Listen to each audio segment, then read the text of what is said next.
going on, playboys and playgirls out there? Welcome back to the #1 sports podcast on this side of the Mississippi, south of Dallas, that records specifically at noon 30 on Mondays and sometimes Thursdays. We got that ranking secured, #1 overall in all that criteria. I'm your host, as always, Trey Robinson. We got Uncle Reed over here. We got Sinbad, Professor Sinbad over here, teaching freaking 6 classes a week now. So yeah, I don't know. We might lose Corey to just full-time jiu-jitsu teaching, honestly. But yeah, the boys, staying busy all over the place. I've been out hounding the ranking systems to get us that #1 spot. So we're no longer the worst show on the internet. And listen, anybody who thought we weren't going to be coming back with another episode after, we said, oh, maybe we wouldn't come back. Maybe it's the last one. Yeah, right, dude. Freaking write a letter to your mother, write a letter to your grandma, tell them you love them, but let them know the ADCC update show isn't going anywhere, dude. I don't care what you guys say. We're going to be here for longer than time itself. We'll still be here doing this podcast when jiu-jitsu's dead and gone. No one's training anymore. It turns into what karate has become, We'll still be here talking about a whole lot of nothing so you guys can freaking kick rocks if you were hoping we would be gone. What do you guys think?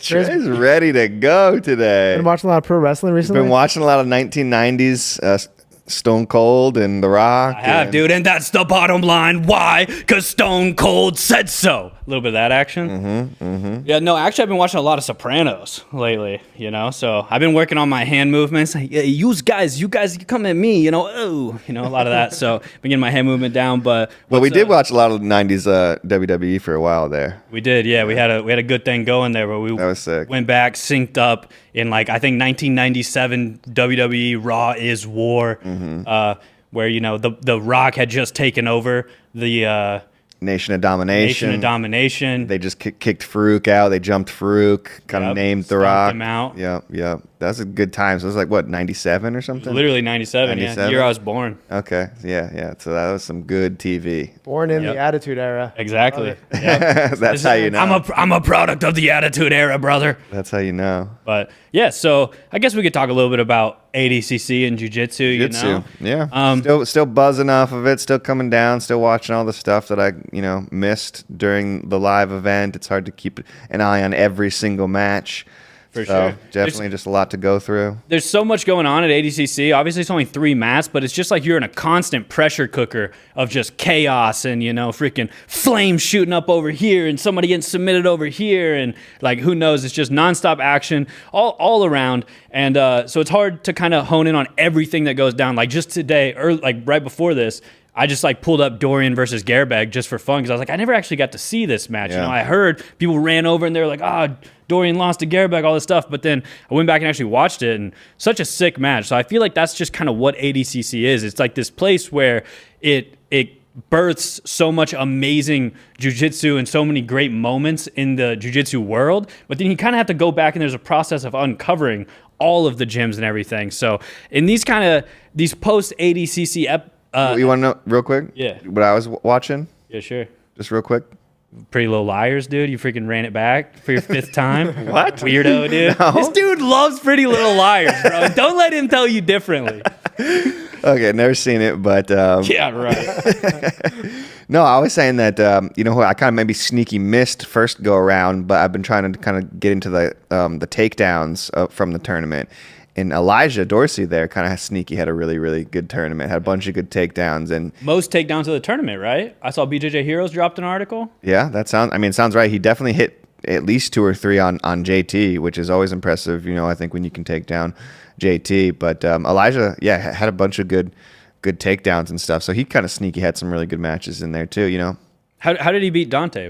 Did he get a takedown on Dante or anything? Did he end up with I think it was 2-0 on Dante. Yeah. I mean, that's nuts. That's 2 dudes. Went and put up 2 takedowns on JT too. Had 4 points off takedowns alone, which is crazy against JT. For sure. Exactly. But I think that's kind of, maybe be a little bit of the focus of this show, kind of in this post ADCC World. But I'm not gonna lie, Trials will be here before we know it, and we're gonna be back freaking yapping about Trials and who, is there gonna be the next Owen Jones? Owen Jones is kind of the reason this podcast started. For anybody who's been here since episode 1, it was kind of so we could come together and talk about the Euro Trials and like kind of Owen Jones just like being an electric personality. How much fun that was. Yeah. So calling out Ash and pointing to Ash. Exactly. And it was like, we got to talk about that. So we'll eventually get back to that, but maybe it's kind of, we got to use this to deep dive into some of the stuff we might have missed. And what better place to start than kind of a deep dive episode into Kaynan Duarte, where I pulled some highlights from each of his matches just to kind of look through and just basically make sure not just us, but everybody watching at home is getting eyes on kind of some of the more impressive, the sick performances throughout ADCC. And so we're gonna kick things off with Kaynan, but then later in the show, so stick around because we're gonna be goofballs, dude. If you're a silly goose, jump in the water, and I'm about to be wet as can be. So we're gonna later draft the worst things to wear on the mats. So I feel like there's some obvious ones that come to mind right away, but maybe there's some ones you don't think of that if you see a dude wearing this on the mat, then it's like, I don't know, it might be fight on site. Who knows? But let's kick it off with fights on site these days. With Kaynan's run, just overall, do you guys have anything that stood out to you? Any particulars that you remember about Kaynan's run? Double gold, 7 submissions out of 8 matches. Kind of just, I think for me, watching kind of how Kaynan put together this run and the fact that he hit 4 guillotines in those 8 matches, right? Like, people, I think, forgot how good Kaynan's guillotine is. When he was a purple belt in his ADCC debut, even when he was competing, when he won his first world title, black belt, he was a guillotine machine. And I think we all forgot, a lot of people forgot maybe, okay, he's got good pressure, he's got good passing, he's got great takedowns. Don't shoot on Kaynan. Yeah. The other big note there. Crazy not to shoot on him. I don't know. I haven't had the chance yet, but it would be cool to do kind of like a statistical breakdown of some of these runs. I was thinking about you when I thought of this, Corey, because it's like in some of his matches, Kaynan does pull guard, but he always finds himself in like the headquarters position and everything. But like, I'm curious, just like what Kaynan's current approach to these matches is, because it does feel like we saw a lot of different kind of aspects of his game, but it always came back to kind of the same thing. Like, I feel like every match he ended up in that headquarters position and just like cooked his opponent and stuff. So, so I don't know, maybe there's some statistical analysis to be done there. But let's go ahead and jump into his first match. His first match, he had Daniel the Man-Child coming out of Australia, I believe. I'm pretty sure Australia, not New Zealand, just Australia. Pretty sure Australia. Okay, didn't want to mess that up. Although that's not the Australian flag. So. They'll update it. They'll update. Yikes. Flow Production they'll get that switched here soon. There you go. There we go. But kicking things off in the under 99 kilogram division was Kaynan and Daniel the Man-Child. Daniel did a lot of his camp at New Wave. Little foot sweep there. Kaynan's got nasty foot sweeps too. Yeah. No, you know what? Honestly, one of the most impressive things, like we've spent a lot of time with Kaynan. I've known Kaynan since he was a purple belt, since he came to Atos. So I feel like we spent a lot of time around Kaynan, and we spent a lot of time around him in the training room. And one of the most impressive things is that like nobody trains worse than Kaynan, I feel like. I'm just kind of trying to be honest here, is that like I feel like nobody is kind of just like more lackadaisical and chill in the training room.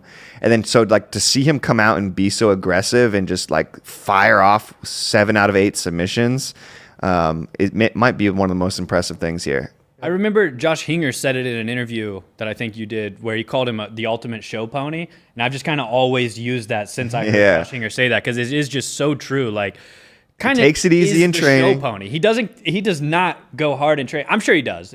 We only know when we're there with the cameras. Maybe he's just like, I don't want these guys filming all my sick shit. Who knows? We're there kind of all the time though, but but just look, that triangle is so sick. Yeah. Even just the back take he hit there at the beginning off of that like kind of cross ashi, right? Like so many threats from Kaynan. He offers up the leg lock, you defend the leg lock, he takes the back. You offer up the back take, he defends the back, you hit the triangle. Like so well rounded. Do you remember Europeans? I think the first year in Paris, which would have been 2022, I think. Yeah. Kaynan kind of told you specifically that like he's changing his game to be submission oriented, right? Yeah, Do you remember that? Yeah, I think that was the year at Euros where he was just cross choking everybody from mount. It was nuts. Yeah. It was nuts to watch. And he was talking about exactly that, just being more dominant and like really instilling his game and just like forcing his game to work on people that like, I think he had Mason Fowler that tournament. He had a tough run that tournament and just, mount to cross choke on everybody.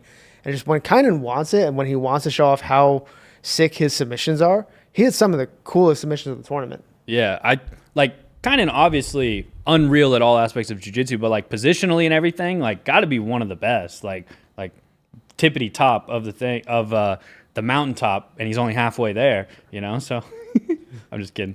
But now him focused on submissions and everything, like definitely brings a new element to the excitement of Kaynan. But And I think one of the other interesting parts is just kind of like, it's no secret that the kind of up and down year he's bet, or kind of up and down last couple years, I guess he's had really since ADCC. He obviously won ADCC in 2019, won ADCC in 2022, but he did have kind of like, a lot of mixed results basically in between there and everything like that. And sometimes you wonder if we're seeing the best Kaynan or what. But on a big tournament like this, where it matters, like the World Championships or the ADCC World Championships, IBJJF World Championships, no one looks better than Kaynan. It's kind of crazy. This is not just like a double gold medal performance. This is one of the best double gold medal performances we've ever seen. To go 7 for 8 submissions, Cyborg in there. Like he beat a lot of Rafael Lovato Jr. in there, of course. This is a crazy run for sure. Do you guys off the top of your head know how many people have double golded at ADCC? Not many. I was gonna say it can't be Really that not big of many. a list, right? Yeah. I think it's less than 8, probably less than 5. Yeah, I was gonna say less than 5, but yeah, Yeah. probably somewhere around there. I can't think off the top of my head. And then obviously out of that, like the number one top dog still to this day is Roger Gracie or Roger. You guys can fight it out in the comments. Whoever has the most votes, whether it's Roger or Roger, you win, and that's how we'll say it from here on out. I'll go Roger. You're a Roger guy? I'll go Roger. Roger says Roger, so I don't know. Everyone's always telling me in the comments I'm saying it wrong when I say Roger, but I've talked to Roger, and he says his name is Roger, but so I don't know, whatever. But he all subs 2005, right?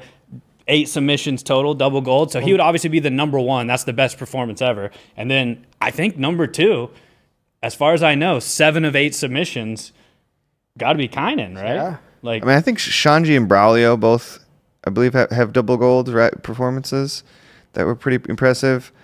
So I really have to go back and look in there because I know Shanji and Braulio both had pretty impressive performances as well on the ADCC stage. But yeah, I think he puts himself right in there with names like exactly like that, legends who are still talked about to this day. So for sure. All right, let's get into his next match. So round 2, he comes up against B Team's Declan Moody, and it's kind of a whole lot of the same on Kaynan's front, to be honest with you. and we were high on Declan, to be honest. Sure. Like we were really high. Big win against Felipe Costa on WNO, came in all subs in the trials. Kind of one of the more impressive trials winners. I think we were really expecting Declan to kind of have a breakout performance, which I think he had a good performance, but obviously running into Kaynan's always tough. To the chest right there, dude. Yeah, another example of like Kaynan's aggression that we just don't see in the training room. For sure. It's a Wagner Hosha-esque kick to the chest, and then just right into mount from kind of that headquarters position, right? Yeah, really, like very Kaynan awareness to just start floating over the guard and putting pressure on immediately. Like he's so good at establishing pressure from every position, and especially when side control's dead, you just go straight to mount. Yeah, like everybody says, you can't do stuff from side control. Yeah, we'll just go straight to mount then. Why not? Just a gnarly power half here. Yeah, and I Body think triangle. after Declan's performance there against Felipe Costa on the Who's Number One podcast, we were like, holy shit! Like I think Declan actually might, be able to make a run here at 99. This move is sick. Watch this. He like switches his feet and just kicks it out. Oh. And then starts fighting in for that guillotine. I think, if I'm not mistaken, if you go watch this on FloGrappling.com, watch just the full match, you can hear the commentary, and it's Ricardo and Sean Williams. And Sean Williams is kind of like, all right, it's hard to tell if he really has, like, the submission or if this is just head control right now. And he's like, yeah, it kind of seems like he has head control. And then all of a sudden it's switch, and he's, like, submitting him with this guillotine. Kaynan must just apply the pressure of, like, a Mini Cooper or something. I don't know. Maybe a bigger car, like an Escalade. Yeah, an Escalade. I'm trying to be realistic. Like, I feel like maybe there is a chance he has the same pressure as a Mini Cooper on top of someone, but he gets the submission there. Kainan's feeling it too. Like, he's feeling good when he gets crafty, right? Like he can be very. What do you think of this stilted craftiness right here? Ooh. He just jumps guillotine on Cyborg. And like the whole Atros corner just knew it was over. Yeah. Can we watch that again? Like, that was just so sick. For sure.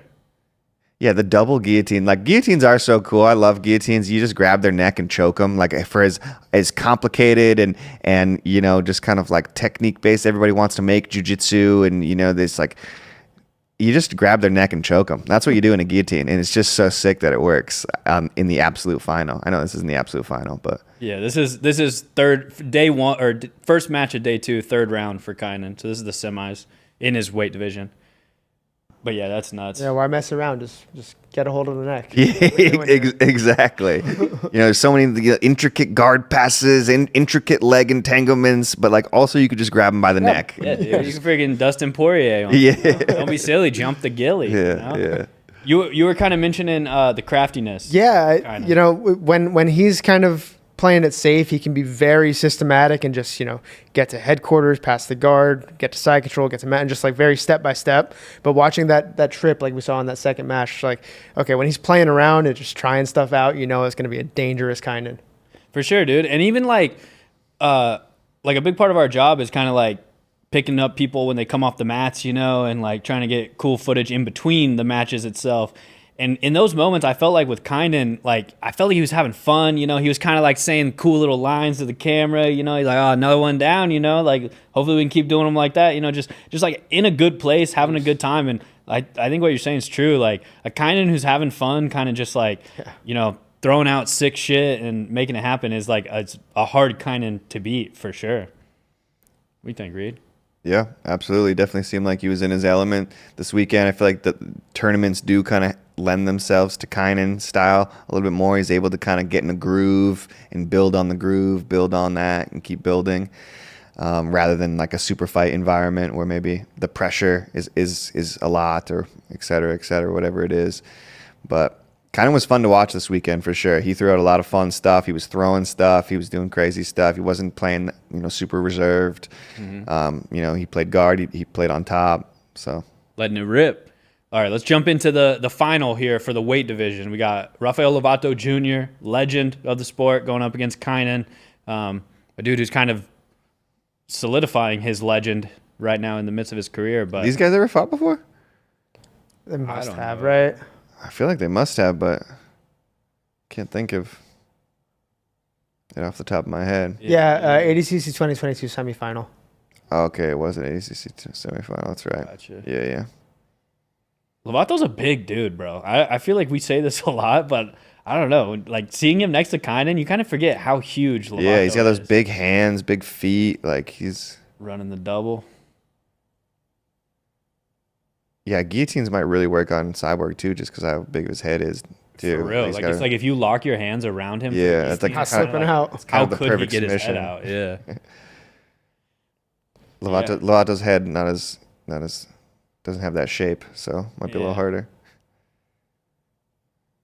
But yeah, great performance by Lovato from the weekend. The fact that this dude is kind of like semi-retired and just keeps making ADCC semifinals and third place matches and stuff, and like keeps walking away with medals from ADCC. It's like, why should he hang him up? This dude can still hang with the young cats of the generation. This dude can still hang with pretty much everybody in the division. And this is a dominant win for Kaynan, but just the fact that Lovato's still out there putting dudes away. For sure.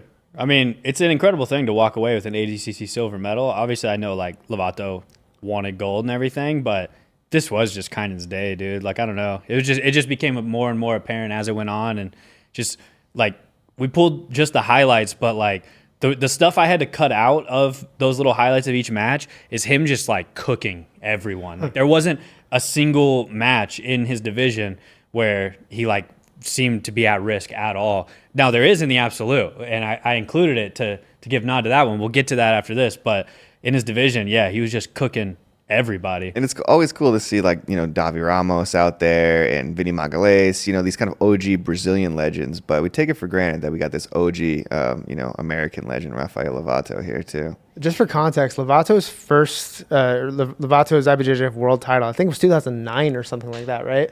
That's crazy. Way before all y'all started jiu-jitsu. And out there at the highest level for 15 years, man. 100%. That's when I had just started walking whenever. Nice. I was 12. Nice.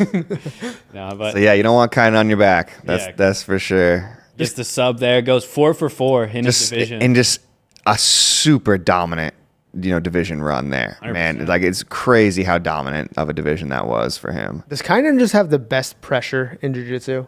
Like from top position? I mean, it seems like it. Like looking back at a lot of his stuff, like I don't know. I feel like I need to figure out what the hell's going on with him in this headquarters position, because he, like, no matter what, ends up there in every match. Like, I swear, like, I guess maybe I should just stop being lazy and go do the stats myself and figure out, like, I swear, it's like, it feels like he spends like 70% of the match in that headquarters cooking people, and the rest of that is him, like, then passed either into mount or on the back, and then he submits and it's over, melting through guards. Yeah, so it's kind of like he's obviously just like doing the same type of like camping type of stuff that Gordon and those guys at New Wave do, just in his own way, and just absolutely like just draining people throughout it. But I would say he's got to be up there for what seems to be some of the toughest pressure in jiu-jitsu. This next match is the one that kind of had me nervous for Kaynan's double gold chances. I'm not going to lie. I think, it's always fun to see the big guy versus the little guy, and especially, you get the minus 99 champ versus the minus 66 silver medalist. Like, crazier things have happened, especially for Kaynan against a leg locker. I was a little concerned. 100%. Yeah, it almost felt like it was a little bit of a setup here, just because Pato is so notorious for being such a brutal leg locker. And it was like, oh, crazy. Like, are we going to see, possibly Kaynan slip up here against a smaller leg locker? But yeah, it was just Kaynan's day. For sure. We can just kind of roll through this one. I just combined his entire absolute run into kind of one quick little highlight here. It's like 2.5 minutes or so. But yeah, obviously it kicks off with Diego Pato. Match of the tournament for me was Pato Diogo. So that was a pretty unreal match. Shout out to those two. That was like the best match. That was so sick. Yeah. And obviously I cut out a lot of this match, but eventually Kaynan did find his way to the back. Just the size difference is nuts, dude. Yeah. It makes it crazy to think about dudes like Marcelo, who is even he was 77, but still just like, I don't know, making a run in the absolute as a 66 or 77 guy is. Yeah, and you ever seen the clip where Rico Rodriguez slams him from the back, and it's like you got a 77 guy on your back, and kind of just putting Declan down the single leg. Yeah, bummer for Declan here that he had to fight Kaynan twice. That's a rough draw. I kind of felt bad for him there. And just right back to the guillotine. If it works. Yeah. No. Yeah, I mean, you get a chance to do a guillotine private with Hey, look at this. With Kaynan. Kaynan just being mean against Dante. Now, Dante's the only dude that Kaynan didn't submit. So, obviously, Dante's a beast as well. All these dudes are beasts, but a pretty sick performance by Dante in the absolute. But also, like, I don't know, it came down to one takedown between these two dudes, and there's a moment right here where it does kind of seem like Dante's almost going to get in on some stuff on him. Kind of eventually able to scoot out and just stand up. Wow, that was a good exchange. But for sure, Dante was the dude who brought him the most danger. That exchange right there was pretty much the only kind of negative thing I feel like that happened to Kaynan in almost all this. And then he just kind of big brothers him there to put him down. Got the two, and that's how he won that one. Dante spent a lot of the last couple of years too, like proving that he's a pound for pound guy, right? Competing. He won IBJJF No-Gi Pans or No-Gi Worlds at super heavy. It's like, gonna be quick. Yep. Don't miss this one. Another just freaking jumping on the ghillie, like you said. Again, right back to the well, grab the neck and pull. He just doesn't have the perfect position for it, Like, there's space there, but it's a little weird when you watch it, like, because it's like, I don't know, should he be submitting him right now? But like, Kaynan obviously has an incredible squeeze, but yeah, it's just that squeeze from the hands. I feel like 100%. Obviously, I think Josh Hinger had a lot to do there with the kind of development of the Atos guillotine and all what they're able to do over there. But clearly, they're doing something kind of special because, like, man, those guillotines that he finished were kind of crazy. 100%. So, I mean, there you have it. I guess a quick little look into the run of Kaynan Duarte at the 2024 ADCC World Championship. 8 matches total, obviously. 4 in his division, 4 in the absolute, 7 submissions. Only guy I didn't submit was Dante Leon, which you kind of said, like, is kind of making his mark.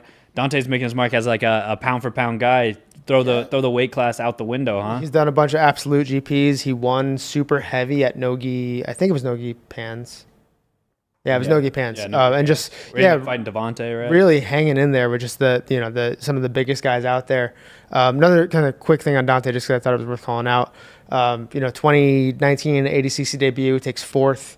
2022 took 3rd and was really excited about like the element of progression, right? He was talking to us afterwards about like, okay, making a step forward every year. So when he fell first match to Elijah, that was kind of a bummer to watch. Just like, all right, this guy could be taking silver, maybe, has the chops to take silver or gold in this division. Like, he's out first round, that sucks. But to walk home with an absolute bronze medal after that, it's like, okay, that's another progression. Like, you went through the absolute division, took 3rd in the open weight division at 77. That's a big deal. Not very many guys have done that. And for me, the Dante Mika match kind of going in was one of the biggest matches of the tournament. And so when he lost first round, it was like, oh dang, that's a match we're not going to get to see now. I feel like, and then the fact that they were able to run or meet in the absolute division, and Mika, I think, knew, he was looking forward to that match against Mika too. So he really probably licking his chops that he was able to meet him in the absolute division and he didn't let the opportunity go to waste. One of the most impressive victories of his entire career, basically. Yeah, got the submission, dude. Mm-hmm. That's freaking nuts. Not to just beat Mika, but to submit him, pretty crazy. That Dante's absolute run, I think, was one of the coolest things that ended up happening. Ended up beating the 77 kilogram champion and the 88 kilogram champion in the absolute. I mean, that's pretty bonkers. Yeah, but Dante's always been a G for sure.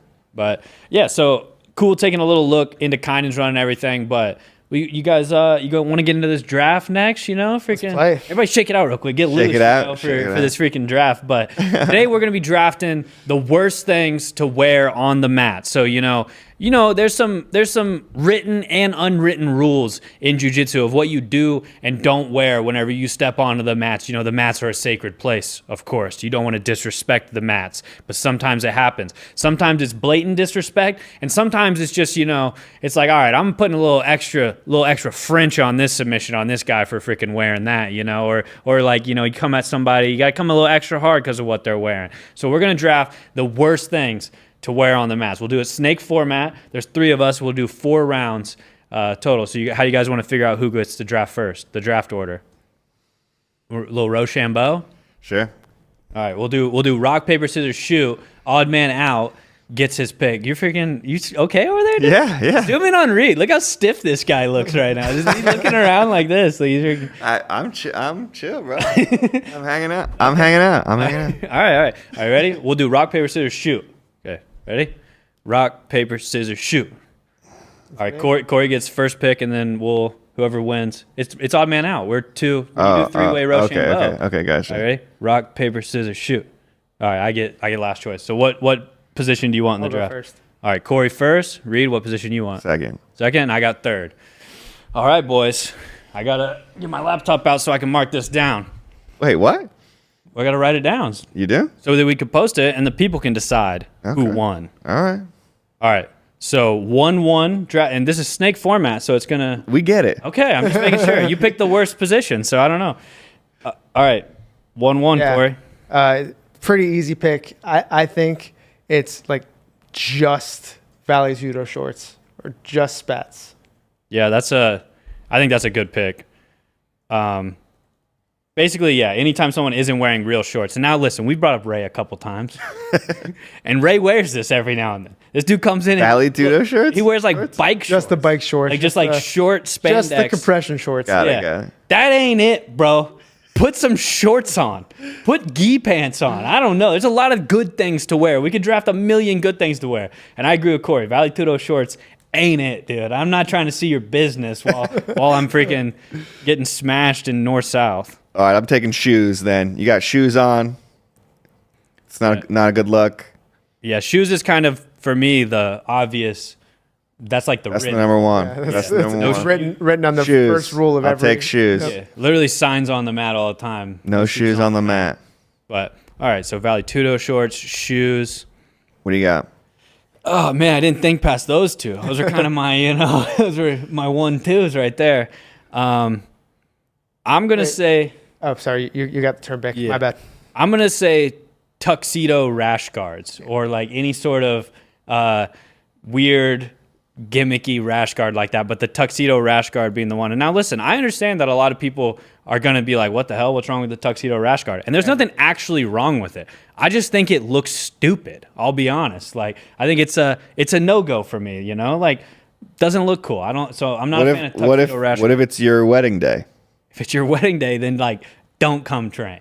I know. 1,000% I'm going to train on my wedding day. Now listen, I know jiu-jitsu people love to be how diehard, like how hard they train, how they train all the time, no matter what. All we got is jiu-jitsu, brother. It saved my life. That's all we do.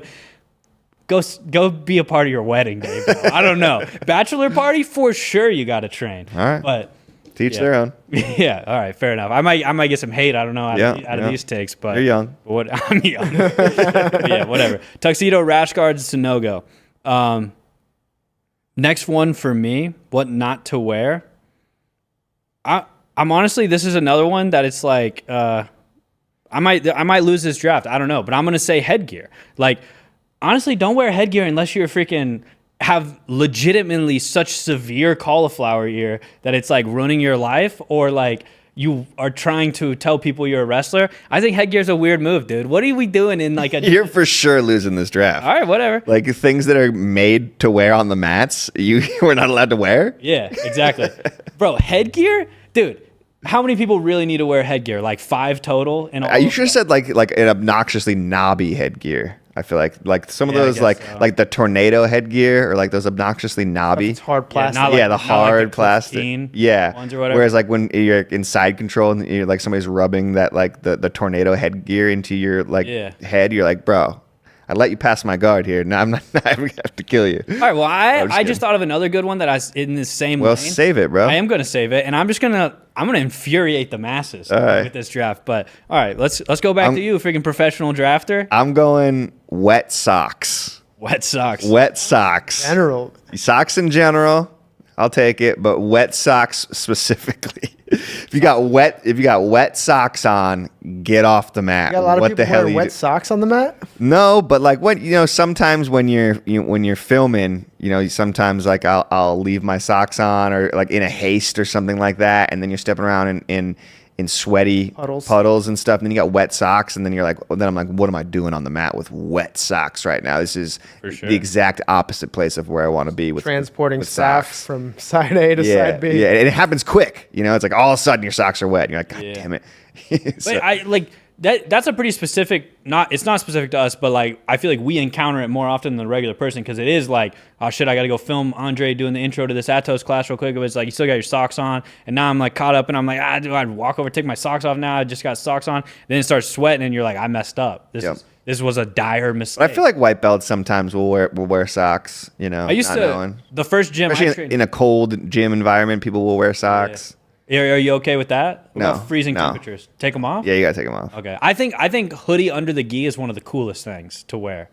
So I don't like headgear or rash guards, but I love a hoodie under the gi, dude. That's the thing about me. Wear a crew neck. Dude. A hoodie under the gi is so neck. sick. No, dude, it's so cool. Psycho. You ever seen Majid just shadow wrestling in a hoodie and gi? That's the coolest shit ever. But all right, your turn, Corey. All right. This one might not be the most sexy pick, but cheater gi. Just a really cheater gi. Yeah, you're an A2 and you're rocking an A1 because you're, I don't know, you feel like you don't need to change sizes, or because you like that people can't get grips on you. No. Get the appropriate size. I'm making my grips. I don't want to feel bad about pulling the hair out of your leg. Mm-hmm. Fair enough, dude.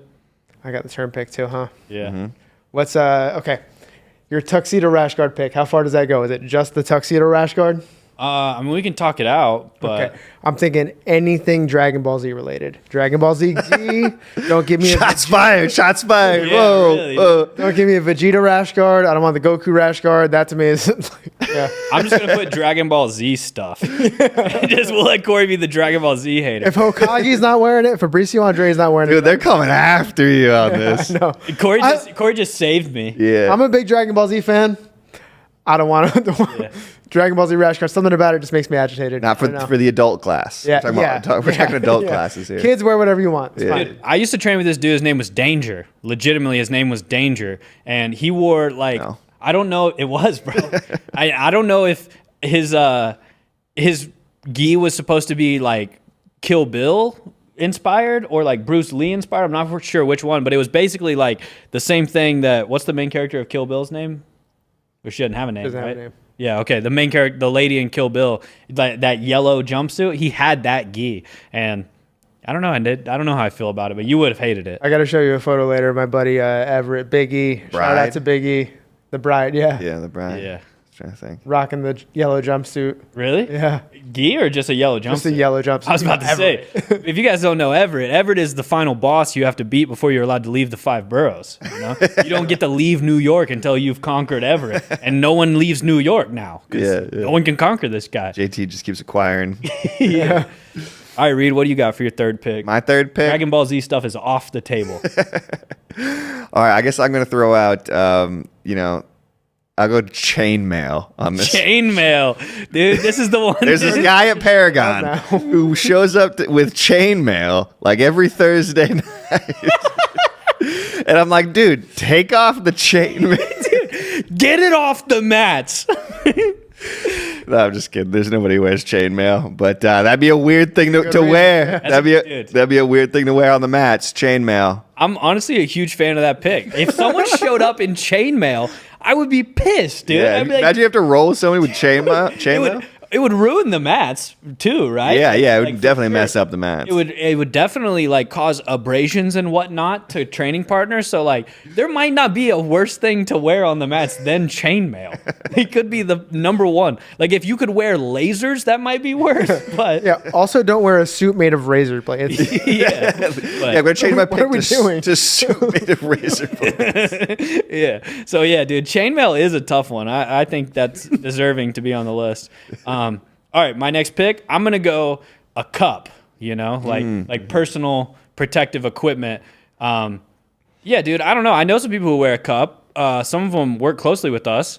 So no offense, I guess you wear a cup, but like, bro, you got to learn to just move your hips. Like it's kind of like it's a weird thing. It's kind of like same with headgear. If you feel someone's cup like driving into you, you know, it's like weird and it's like Feels a lot like cheating. yeah, it's like dude, that's a little whack. Like I don't know, you're kind of whatever, but it's also just like I don't know, man. I think in jiu-jitsu it's not kickboxing. Like no one's just gonna freaking hit you below the Yeah, belt. It's like more so it's just like if you're kind Doesn't of happen too often. yeah, if you're getting hit in, the family jewels that often and stuff, then it's like you really do got to kind of like move your hips more, like get better position. I don't know. So I'm going to say a cup. I think that's a whack one to wear. For my fourth pick, I got no idea, dude. I know, me neither. I don't have have to any. sit here and think about it. I know. I don't have worst things to wear on the mats.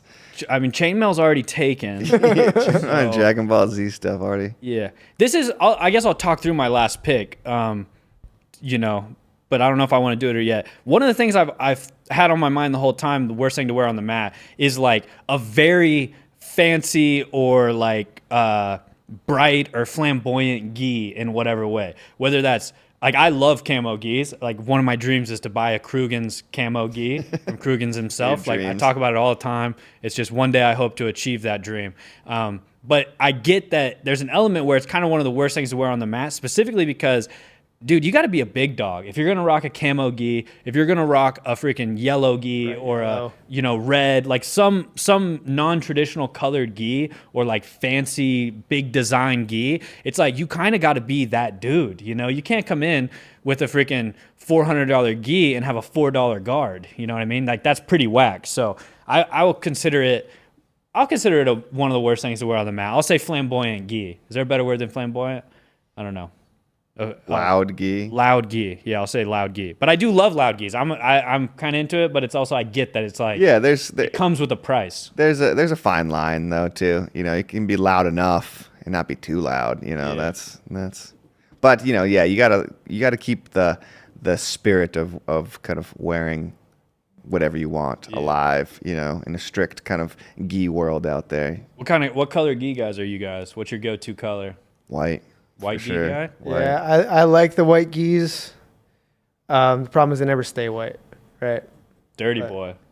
No, yeah. It's just a dirty ass boy, Corey over there. You just got to get a sponsor to keep them white. That was a trick. Somebody told me once, like, how do you keep your gis so white all the time? Oh, I just have somebody send me a new gi all the time. Yeah. Great. Okay, cool. Yeah. How about the rest That's of how us? you do it. That's how you do it. I think I'm a black gi guy. I like black gis because when I rock up to the gym, dude, one way or another, it's somebody's funeral, dude. Simple as that. Nah, I just feel cool. I just feel cool wearing an all black gi. But all right, can I say skin infection? Worst thing to wear on the mat. How about you make it like oddly placed bandages? Yeah. You know? Peculiar, suspiciously placed. suspicious bandages. Yeah, that's a good one. That was my last pick. Damn it. Was it really? Yeah. Nice. Got him, dude. Took that one from Corey. Damn. Reed's gonna win this draft. Yeah. Shoes, socks, chainmail, and suspicious bandages. That's a pretty good one. All things that would really. Yeah. They're practical. Yeah. You got a final one? I guess it just kind of this is the only thing that jumps out to me now is just like jewelry. Right. Yeah, I mean, Jewelry is a weird one. No, that's a good one. ever reach up for a cross collar choke and notice like you got half a fistful of like necklace or like chain? That's or just like you're going for a grip and like your fingers are into someone's bracelet. It's like, dude, you break my finger, dude? Get out of here with that. So jewelry's a good one for sure. All right, honorable mentions. I just thought about this. Glasses. That's a horrible thing to wear on the mat. Yeah, I don't know. Some people need glasses though to see. You will never catch me wearing glasses on the mat. Some people need to be able to see what's going on. I couldn't imagine wearing glasses to the gym. Honorable mention. a great opportunity to bring this up. What do you guys think about the Brandon Reed goggles? The goggle glasses look. I mean, I thought that was actually pretty awesome. Yeah, with the I don't know. Sometimes it is advantageous to be able to see for sure. Yeah. Not sure. for me. They fell off halfway through the Pregisa match and he just That was a cool moment. Yeah, I mean, it's like you can't expect to wear them for sure, like through the entire match. But I noticed none of us went with just, we didn't make any bold claims or anything, try to rile up the people and just say a gi or anything. yeah, that would have really got the people fired up. No, we do all train mostly in the gi. So. And you mentioned earlier that who were you talking about? Somebody wearing cool stuff? Oh, Majid. Yeah, Majid wearing the hoodie under the gi, warming up or whatever. But we recently went to Andy Varella's gym, and Andy Varela was wearing a football jersey during practice, like almost like a crop top. Yeah, like a crop top jersey. Practice, like Oakland Raiders like jersey. It looked like, but like a low key one. I don't know, not like an actual official Oakland Raiders jersey. And like I thought that was one of the coolest things I'd ever seen somebody wear. Do like for like a legit practice training takedowns, just this huge baggy like crop top practice jersey. So that's my vote for like kind of coolest thing you can wear. I used to train with a guy who would do no-gi classes in a hockey sweater. That was a really interesting attire choice. Yeah. What a nut, dude. Some people really hate the t-shirt on the mats thing. Like I feel like if you do this draft with like the certain person, they're gonna draft t-shirts really high. I love t-shirts on the mat. I think t-shirts on the mat is one of the coolest things. I'm obviously a Majid fan though, so maybe I just like the shit Majid does. But. My very, very first jiu-jitsu class I ever did, which was back in the East Coast, and I wore a t-shirt, and the guy told me that I couldn't wear a t-shirt to the jiu-jitsu class. So like from day one, I was like, oh shit, you're not allowed to wear t-shirts at jiu-jitsu class. I mean, if you're the guy wearing a t-shirt, you just have to know you're the mop.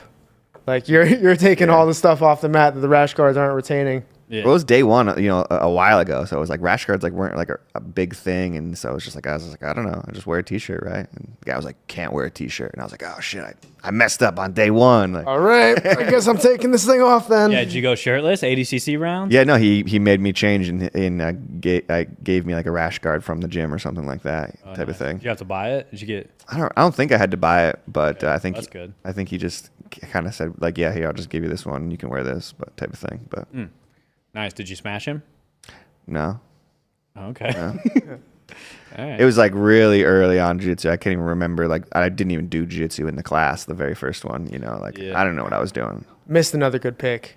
What was it? A non-jujitsu gi, like a karate gi, like a taekwondo gi, one of the ones that doesn't have a lapel. It's just like really paper thin. I actually had that one, but I kind of just like was like, all right, cheater gi, I feel like absorbs like karate gi or, you know, like weird cut. I don't know. Judo gis are cool though. So I wore a judo gi whenever we trained in Paris, and it is cool, but I did feel like a weirdo. boxy. It's like boxy, and the sleeves are a little like different, Short. and like they're shorter, and it's like everyone else was wearing jujitsu gis, and I was like the only guy, and it was like, I don't know, I felt a little weird. It was maybe a little short on me anyway, so, but it was cool to get to rock just like a traditional judo gi in freaking Paris, training with Rita Mebtouche, so that was a cool one, but always cool to connect with the tradition and the early roots of jiu-jitsu whenever you can.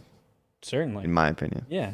Yeah, that's a great note for us to end on right there, dude. There you go. All you guys out there, go out Yeah. and find a way to connect with the early roots of jiu-jitsu in whatever way you can. hell outta here. Maybe that's talking to the oldest guy at your gym. Maybe that's watching old Gracie challenge matches and on the deep, deep dark web. I don't know for sure. You should do that though. Yeah, there's a lot of history of jiu-jitsu. A lot of it's not even written down, It's like there's a whole lot out there to learn. A lot of word of mouth. You got to just find a guy who tells a good story to learn a lot of it. But yeah, I guess that's a wrap for this episode. Hopefully you guys enjoyed watching Kaynan's run. Hopefully, you like the draft thing. Let us know in the comments what kind of topics we should draft again next time or which ones we missed. And thanks as always for tuning in to the #1 sports podcast on this side of the Mississippi, south of Dallas, that films at 12 to 12 noonish on Mondays and sometimes Thursdays. We'll see you in the next episode.